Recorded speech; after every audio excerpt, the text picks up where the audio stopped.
In this chapter we will be studying stoichiometry. Stoichiometry is the relationships between masses of reactants and products. For extra credit, if you bring me the definition or actually the word origin of the word stoichiometry and what it actually means tomorrow to class, you'll get some extra credit. Stoichiometry, as I said, are mass relationships, and so it's kind of like a recipe where we see proportional relationships. In this recipe for Chex Mix, we have 2 cups of corn Chex, 2 cups of rice Chex, 2 cups of wheat Chex, a cup of Cheez-Its, a cup of pretzels, and this recipe will make 8 cups of Chex Mix. And so I would like you to write a balanced equation to represent this recipe using the abbreviations here, much like we'd use the symbols of elements and compounds. So we would start out and we would have 2 corn Chex, 2 rice Chex, 2 wheat Chex, 1 Cheez-Its, 1 pretzels, and it would yield or make 8 Chex Mix. Now, what if we want to make a different amount? Let's say we have 6 cups of corn Chex and plenty of all of the other ingredients.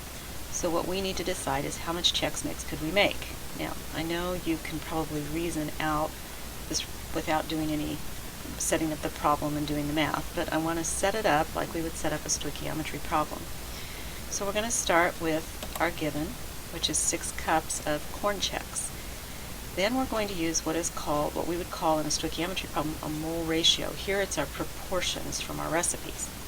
Since we start with cups of corn Chex, we want to cancel out cups of corn Chex, and that unit will go on the bottom.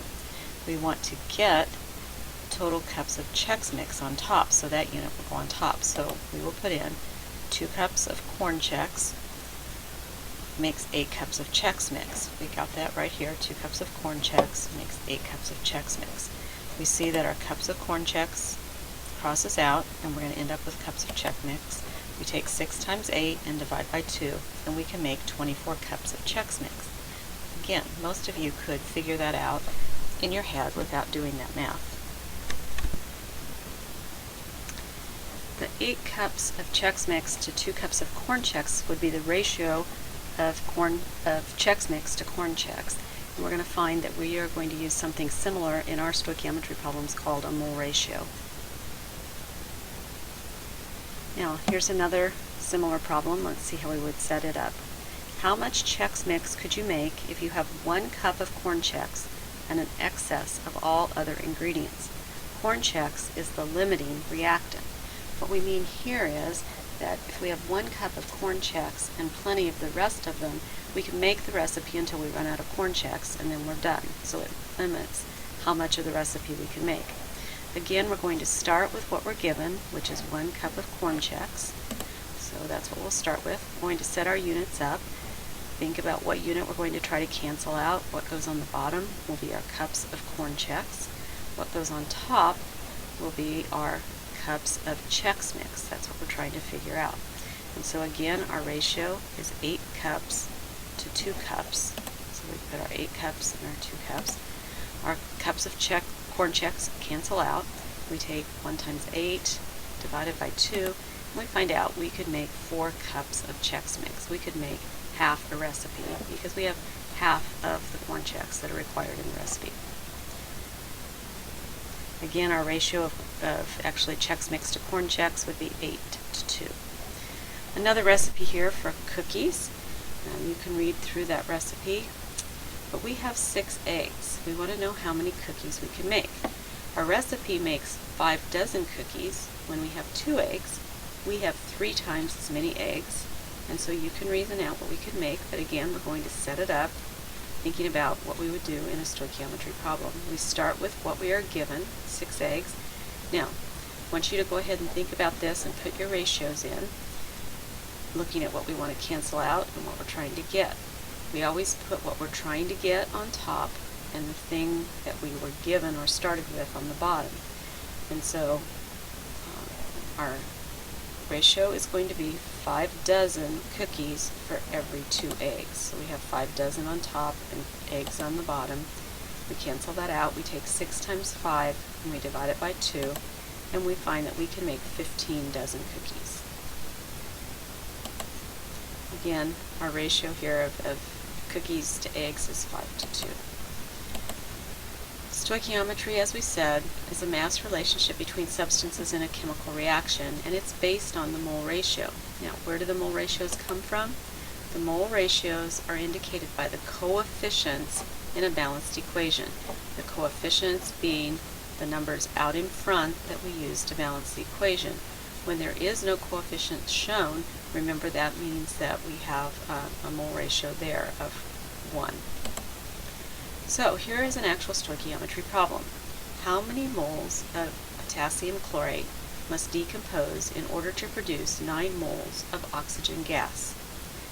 If you look at our setup steps, you'll see that the first step that we need to do in our problem is to write and balance our equation for the reaction. So if the yellow paper shows you the setup steps, so I want you to follow along with me. This is what you're going to be doing on your assignment today. So first of all, we write a balanced equation. So we've been doing that. I went through that pretty fast, but we would write out what we would get using our pink sheet, writing the formulas, and then balancing it. That's step number 1 in a 5-step process, just to get the problem set up. And I want to tell you the setup steps are really important, because on a test, you're going to get a point for every setup step. And so in a 10-point problem, you can get 5 points just setting the problem up before you ever try to solve it. Okay, so we've done the first step. We've written our balanced equation. The second step is to indicate the given above the formula for that substance. Our given is what the problem tells us we have or are trying to make. It's the thing that is the number. So we are trying to produce 9 moles of oxygen gas. So above oxygen gas, I'm going to put 9 moles. I need to include the units. That's going to be important because some problems are going to be working with mass and some are going to be working with moles. The third step is to put our unknown above the formula for the unknown. Our unknown is what we're trying to find, and we see here we're trying to find how many moles of KClO3. So we have question mark moles above KClO3. So that is our third step in the setup steps. The fourth step is to indicate the mole ratios below the formulas. Now, who remembers where the mole ratios come from? If you said coefficients, you're correct. So below this, we're going to write a 2 from our coefficient right here. Below KCl, we're also going to write a 2, and below oxygen, we're going to write a 3. And by putting those down there, we can very quickly look to see what the mole ratios are when we get ready to work the problem. Now, just like we did with our recipes, we're going to start with what's given. We're going to start with our 9 moles of oxygen. We are trying to find moles of KClO3. So the units are going to be that we want moles of KClO3 on top and moles of O2 on the bottom, so it will cancel out. Remember to always put your units in and then put numbers in. So our moles of KClO3 on top and our moles of O2 on the bottom. The numbers come from the mole ratios. So the 2 from here goes with 2 moles of KClO3. The 3 from the oxygen goes here. So we're going to take 9 times 2 and divide by 3 and find out that we would need 6 moles of potassium chlorate to decompose to make 9 moles of oxygen. I've crossed this one out on your notes. We're going to skip this one, and we're not worrying right now about volumes, so let's just skip this and go to the next problem. How many grams of silver will be formed from 12 grams of copper? Now you notice in the earlier problem we were working with moles. We were given moles and we were trying to find moles. In this problem we are given a mass and we are trying to find a mass. This is the most difficult type of stoichiometry problem because it involves the most steps. However, we just follow through and we're going to work through this problem so you can see how they are going to work. We aren't going to be solving problems today, but I want you to really focus on the setup and then watch how I work the problem. What is the first step in setting the problem up? We're going to write a balanced equation. And so we have our balanced equation, which I noticed that this problem doesn't give you enough information to write it, so I'm providing you with that balanced equation. We're reacting copper and silver nitrate to make silver and copper nitrate. And so this is the balanced equation. Normally you would either have to do that or it'd be given to you. Okay, so that's step one. Step two is what? Okay, it is to write the given above the formula for that substance. And our given is 12 grams of copper. Then our next step will be to write our unknown above its formula, and our unknown is how many grams of silver. So above copper we put 12 grams, and above silver we put question mark grams. Again, notice that I include the units because we need to know whether we're working with moles or grams. Our third step is to write the mole ratios below the equation. Remember, mole ratios come from the coefficients. So we're going to have a 1 to 2 to 2 to 1 ratio, and those are going to show up down here. Now there's one more step, fifth step, that we didn't need to do on the earlier problem, because the earlier problem was all dealing with moles. In problems where grams are involved, you're also going to want to write the molar mass down below. So below copper, I would look up the molar mass of copper and write it down, and I don't have a periodic table right in front of me, but I believe it's 63.54 grams per mole. And silver, I believe, is 107.87 grams per mole. We'll check those here when we work the problem in just a minute.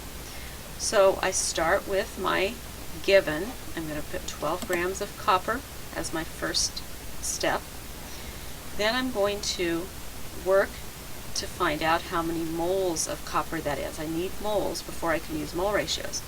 So I'm going to want to cancel grams out of copper and get moles. Or if you want to just think about what you do to get moles, you take 12 grams of copper, divide by molar mass.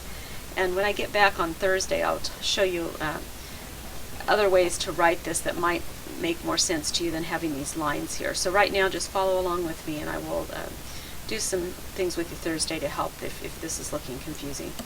So 63.55 grams of copper on the bottom per mole of copper. So I'm just taking the mass divided by the molar mass. Now I've worked this all out without stopping and solving at each step. You could put that in your calculator and get an answer and then go on, but I'm going to go ahead and finish the rest of the steps.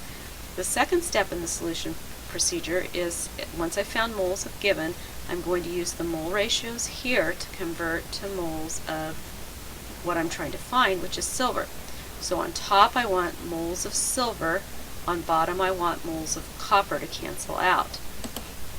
So again, my mole ratios are going to go with the appropriate elements, so I'm going to put 2 moles of silver on top and 1 mole of copper on bottom. My moles of copper will cancel out, and if I wanted moles of silver, I could stop there, but the problem asks for grams of silver, so now I have to convert however many moles of silver I have into grams of silver. We do that by multiplying by molar mass, or I want grams on top and moles on the bottom. There are 107.87 grams of silver in 1 mole of silver. Moles cancel out. I would take 12 times 1 times 2 times 107.87 divided by 63.55, and of course dividing by 1 doesn't change anything. When I do all of the math, I would find out that I would be able to make 40.7 grams of silver if I started out with 12 grams of copper.